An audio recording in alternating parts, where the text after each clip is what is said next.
लोग कहते हैं कि करबला में हजरत इमाम हुसैन की मदद के लिए कोई नहीं आया, लेकिन सच तो यह है कि उस दिन जमीन और आसमान की हर ताकत उनकी एक आवाज पर लड़ने को तैयार थी। यह वाकया आशूरा के दिन का है। जिन्नात का बादशाह जाफर जिन्न अपने दरबार में तख्त पर बैठा जश्न मना रहा था। उसे इस बात की खबर ही नहीं थी कि करबला में नबी के घराने पर क्या बीत रही है। तभी अचानक उसके तख्त के नीचे से दो जिन्न रोते हुए और मातम करते हुए गुजरे। जाफर ने उन्हें रोका और पूछा, अरे आज तो खुशी का दिन है, तुम लोग क्यों रो रहे हो? उन जिन्नात ने रोते हुए जवाब दिया, ए बादशाह जिन्न, आपको खबर नहीं, अभी हमारा गुजर करबला की जमीन से हुआ है। वहाँ हमने देखा कि रसूलुल्लाह के प्यारे हुसैन इब्न अली खून में लथपथ हैं। उन पर तीरों की बारिश हो रही है और वह सजदे में हैं। ये सुनते ही जाफर जिन्न के पैरों तले से जमीन खिसक गई।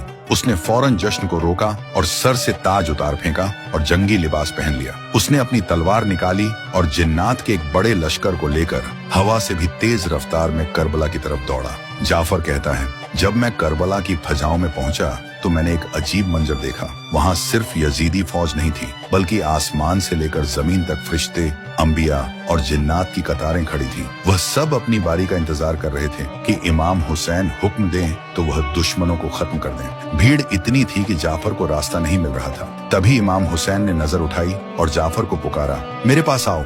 जाफर जिन्न रोते हुए इमाम के पास पहुंचा और उनके कदमों में गिर गया और अर्ज की, आका मेरे पास जिन्नात की बहुत बड़ी फौज है, मुझे इजाजत दे, मैं पलक झपकते इन यजीदियों को राख कर दूंगा, इनका नामो निशान मिटा दूंगा। नहीं जाफर, रुक जाओ।